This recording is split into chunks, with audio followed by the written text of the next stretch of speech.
Hey guys, how's everyone doing? This is Sir Jedi Sentinel, and welcome back to Sentinel Reviews.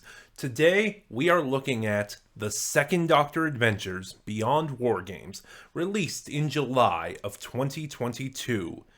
Directed by Nicholas Briggs. The Second Doctor Adventures Beyond War Games stars Michael Troughton as the Doctor, and features Tim Treloar, John Colshaw, Katie Manning, and Nicholas Briggs as the Daleks.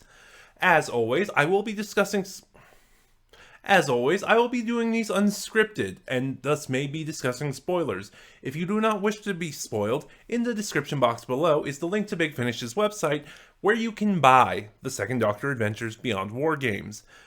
And, before I even begin in the review, this set consists of two stories. The Final Beginning, written by Mark Wright and Nicholas Briggs, and Wrath of the Ice Warriors, written by Andrew Smith.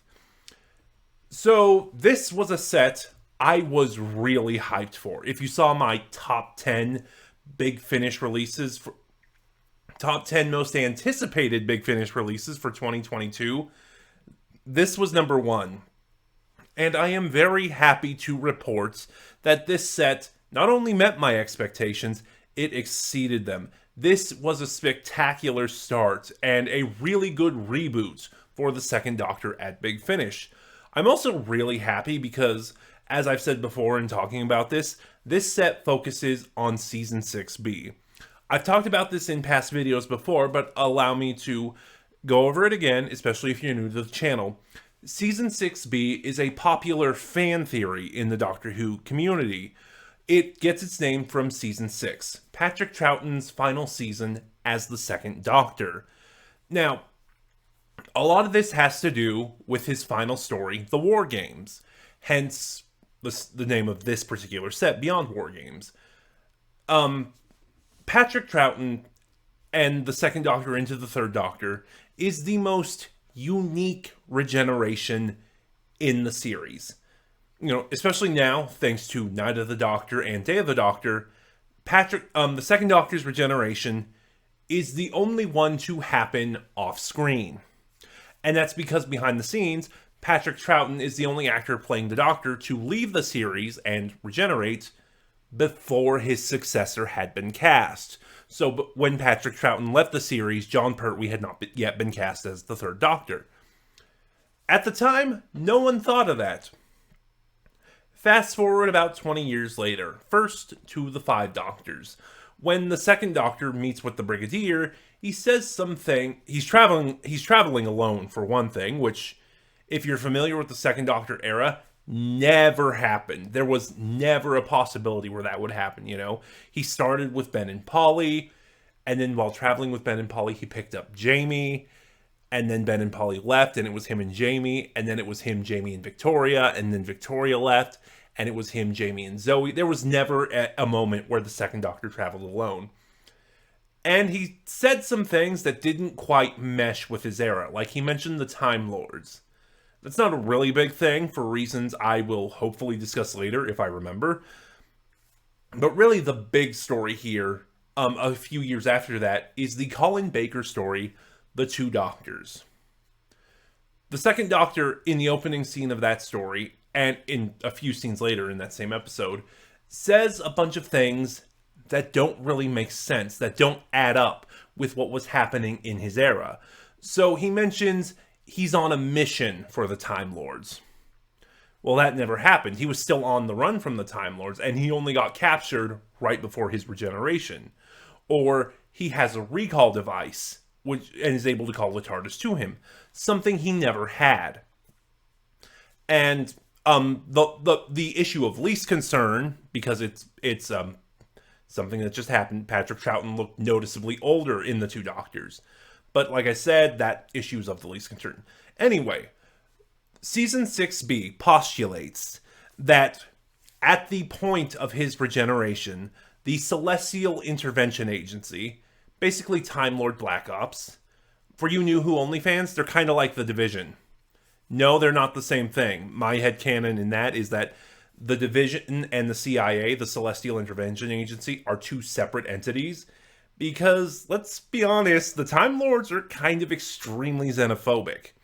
And for what the division does and the way it operates, yeah, there's no way the division and the CIA coexist, but they are not the same organization. Bit of a tangent. Anyway, at the moment of the Second Doctor's regeneration, the Time Lords plucked him out of time, sort of froze time around him, and had him do a series of missions for them under the guise of plausible deniability. Because the Doctor was on the run and an outlaw from the Time Lords, if he was doing missions for them, well, no one would ever suspect it. The Time Lords could just say, "That, are you kidding? He's a criminal. We're looking for him." He couldn't be traced back to the Time Lords. And then, sort of after serving this sentence, the CIA would put him back in time to finish his regeneration and begin his exile as the Third Doctor. That took way longer than I wanted it to. And over time, as the years have gone on, the show itself has pretty much accepted Season 6B as canon. In fact, when it was first rebooted in 2005 as New Who, the Doctor Who website had a page dedicated entirely to Season 6B. I don't know if it's still up. I've never been to the Doctor Who website, but I imagine with the changing of time, it's probably not up anymore. But yeah, the show accepts it as canon, and it's honestly one of my favorite pieces of fanon. So the fact we're finally doing Season 6B is really exciting for me, and I think this set kind of succeeds at what it set out to do. Shoot! What was I gonna say after that? Of course, now, because Big Finish is kind of rebooting itself, a lot of it is cost-cutting measures, a lot of it is just trying to revitalize itself. The Second Doctor is now played by Patrick Troughton's son, Fraser Hines. Wow! Forgive me, it's late. It's also the middle of summer. In a desert. Hence the cooling towel. The Second Doctor is now played by Patrick Troughton's son, Michael Troughton. Whereas in the past, he was played by Fraser Hines, who also played Jamie. Michael Troughton is really good. He doesn't have the best start. In fact, I feel his start is kind of rocky. But he picks it up really fast. Like, in the final beginning, there was something off about his performance to me. He had the mannerisms, he had the inflections down pat, but there was something about the vocal quality that was off. My friends speculated that was just a side effect of the recording situation for the final beginning. Michael Troughton recorded in isolation. And then for Wrath of the Ice Warriors, he was in studio. He is much better in Wrath of the Ice Warriors. Again, he still has the mannerisms and the inflections. And the voice is better too. The vocal quality is better. I don't want to say vocal likeness. Michael Troughton is not trying to do an impersonation of his father. But something clicked in Wrath of the Ice Warriors. In the vocal performance, in the quality of his voice, that just made his performance land so much stronger with me than the final beginning. The set is also formatted really weird. Like, Wrath of the Ice Warriors is your standard, for Big Finish, 2-hour, 4-part story. The final beginning is 4 parts as well, but it's only an hour. And I'm just saying, that's not a good or a bad thing. It's a very weird move to make. It works, and I will talk about why in a moment, but it's just, it kind of feels like having one full-length story and one hour-long story. It feels like Big Finish doesn't quite know what it wants to do with the Second Doctor adventures yet. So it's trying both styles. But at the same time, it kind of feels like it was made in that weird transition period. For my personal preference, even though Wrath of the Ice Warriors has a longer time and things fill out better and it has a little bit better world building, possibly, I prefer The Final Beginning. They're both great stories, but The Final Beginning, I think, is the stronger of the two, especially because it's essentially the mission statement of the Second Doctor adventures. At least at this point in time, for however long this particular story arc is going to go on. It's essentially setting the stage for the season 6B adventures. The Second Doctor wakes up and he's figuring out what's going on. He meets her name is Raven. I assume she's going to be a recurring character for the Second Doctor adventures.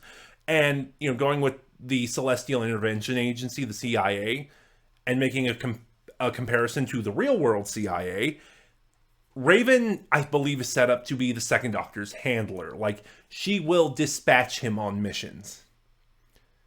Raven is also utterly atrocious in the best way possible. By design, you are supposed to hate her.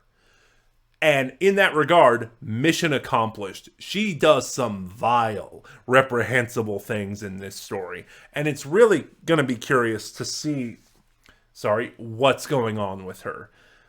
I have theories. I'll talk about them in a moment. But also, that brings me to another thing. I love the depiction of the Time Lords in this story. I think the best Time Lord story, the story where the Time Lords are featured, is still Patrick Troughton's final story, The War Games. When they were introduced in that story, the Time Lords were essentially techno gods. They were observers, essentially, because they had they had dominion over time and space. Their policy of non-intervention stemmed from, I suppose, their fear that they were too powerful, or not fear, but essentially ennui, maybe. They essentially thought, oh, we're so powerful, we can do everything, so why do anything? And, the Doctor has always opposed that ideology. He wants to do good. He wanted to be a force for right in the universe. And we're getting that and from Raven alone, we're getting that portrayal of the Time Lords in this story. And it is really well done. It's also interesting because The Final Beginning is a sequel to the Patrick Troughton story, The Evil of the Daleks. Essentially, this was, at the time of the 60s, of 62, this was the final Dalek story in the series, until the first Jon Pertwee Dalek story several years later. And this story kind of explains why that happened, because by the end of Evil of the Daleks, the Doctor says, this is the final end of the Daleks. He thought he destroyed them for good, because Dalek creator Terry Nation was trying to spin off the Daleks into their own property. And essentially when that fell through, several years later, they were brought back during the Jon Pertwee era. This story explains what happened. The Doctor finds himself on Skaro, spoiler, but it's so far in the future from the events of Evil of the Daleks, they're a distant memory. As one of the side characters says, schools don't even teach about the Daleks anymore. And the Doctor's actions, and even his presence, have caused the Daleks to sort of re-enter the time stream. The way it's explained is that Skaro has somehow gotten out of sync with the rest of the universe, and the Doctor's actions here are pulling them back into sync with the timelines. And this started getting me thinking, especially with the post-credits scene at the end of Wrath of the Ice Warriors. I'll talk about Wrath in a moment. My speculation is Raven... Watch this space, because this is my prediction. So we'll see if I'm right or wrong. Raven is trying to start the Time War. Especially just given some of the things that happen in series, or some of the comments that some of the creatives behind Doctor Who made. The big one, Genesis of the Daleks, the fourth Doctor story. A CIA agent sends the Doctor to Skaro to stop the Daleks at the point of their creation. Now, when the Doctor Who was being rebooted on TV, showrunner at the time, Russell T Davies, said Genesis of the Daleks was the start of the Time War. And the fact that Raven's first mission for the Second Doctor is essentially bring the Daleks back into existence, that is my speculation. She is trying to start the Time War. So that's all I have to say on the final beginning. Oh, also whoops. Oh, great. You get to see me fiddle around for a second because I'm not editing any of this out. That should suffice for right now. Also, the atmosphere is really good. Like, as soon as the Second Doctor lands on what is eventually revealed to be Skaro, he doesn't realize it's Skaro at first. There is just this sense of building tension. Something is off. Something is not quite right. And you can feel it. Like, you don't know what's going on. You just know something is about to go wrong. And it builds up to this crescendo that is just so haunting as the Doctor realizes the Daleks are being brought back into existence. And, after he escapes Skaro, Raven's response to it, because he was trying to get to his TARDIS and escape with the friends he'd met on Skaro. I haven't talked about the side characters in this story. They're fine. They serve their purpose well. One of them is actually played by Tim Treloar, Big Finish's third Doctor, and he's really good. But like I said, they serve their purpose, and the actors give well enough performances, but they don't really stand out beyond that point. But yeah, as the Doctor panics, trying to find a way to escape Skaro, Raven almost hesitates in sending the TARDIS, and it leads to deaths. Which infuriates the Doctor and kind of sets the stage for what the working relationship between Raven and the Doctor is going to be. So let's talk about Wrath of the Ice Warriors. I think I've said everything I wanted to on the final beginning. Fantastic story, and like I said, it's my favorite of the two. This is much more a traditional story. The Second Doctor lands on Earth, and he finds himself trying to foil an Ice Warrior plot. Do I want to talk about that now? The overall tone and feel of the series? I suppose so, because, essentially with the final beginning, you have this somewhat traditional Second Doctor story, but by embracing Season 6B, it veers into new territory for the Second Doctor. And then Wrath of the Ice Warriors is almost traditional to a fault. It's not. There is no fault in it. It's not bad. I know it sounds like it, but it's not. But what do I want to say? How do I want to phrase this? But it doesn't quite sort of explore that experimental new territory that the final beginning does. And now I'll talk about it. That's one of the things it's going to be curious seeing what the Second Doctor Adventures does, as it does this sort of Season 6B arc, is how is it going to portray the Second Doctor era? One of the things I laud Big Finish with overall is its accuracy in recreating specific eras of Doctor Who.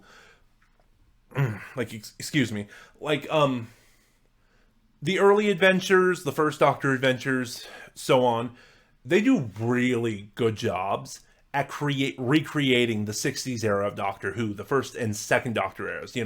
Plot points and lore developments that were introduced later in the series do not make their way into Big Finish's 60s era stories. And the stories just sort of have a feel to them. They feel very authentic to the 60s. Similarly, the third Doctor adventures feel very authentic to the 70s. The fourth Doctor adventures were kind of the weak link in that, but I've heard the newer stuff is much better. I just haven't heard it because, while good, the fourth Doctor stuff doesn't interest me all that much. And then, of course, the fifth, sixth, and seventh Doctor stuff was really good at recreating the vibe and feel of 80s Who. And similarly, the ninth Doctor stuff and the 12th Doctor stuff was really good at recreating the vibe of New Who. So as I said, because Season 6B is fan-in and technically doesn't exist on TV, it's going to be really interesting going forward, seeing how it ties into the show and whether or not it's going to still be loyal to the era of 60s Who, or if it's going to branch out and do something new and different. Or sort of, and as well as embrace later eras of Doctor Who. Also with Wrath of the Ice Warriors, just getting back into the story now, we have the Second Doctor teaming up with the Brigadier, played by John Coleshaw, who is once again brilliant. I say that every time with Coleshaw, and I'm going to keep saying it if I come across his Big Finish stuff. When he was initially cast, David Richardson talked about it in the first Third Doctor set he did. He didn't just want an impression of Nicholas Courtney. He wanted someone who could capture Nicholas Courtney's warmth in the role, And this is a sentiment I agree with. In the hands of a different actor, not necessarily a lesser actor, but in the hands of a different actor, the Brigadier would have been a very cold military caricature. But Nicholas Courtney was able to give this role some warmth, some brevity. So that really was tremendous for the Brigadier. He had that cold military demeanor, but there was always this spark, this twinkle underneath the surface. And that, I believe, is what led to John Coleshaw being cast for Big Finish, because not only can he do Nicholas Courtney's voice tremendously, he can recreate that spark in Nicholas Courtney's performance so well. And his banter with the Second Doctor is great. The Brigadier, the Second Doctor was the first one to meet the Brigadier. And, it's the beginning of their relationship.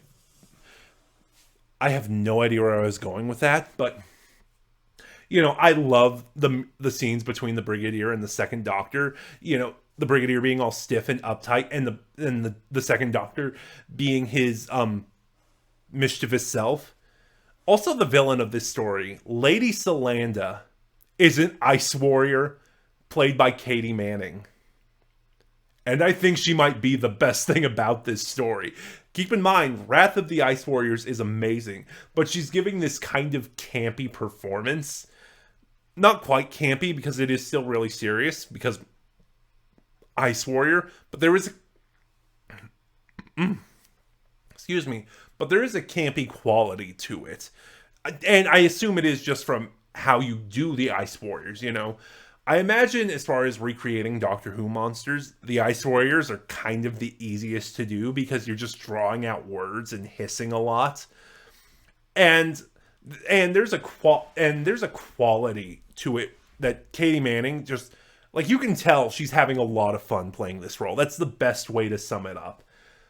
Another thing I'll say is that you do kind of get the seeds of the darker Second Doctor in this story. Like, one of the things that happened over the course of Patrick Troughton's run as the Doctor is he became very outwardly clownish, but sort of that playful, mischievous clowning around hid a much darker schemer underneath. And in a lot of ways, in a ton of ways, that portrayal of the Doctor that the Second Doctor did would later lay the groundwork for the Seventh Doctor.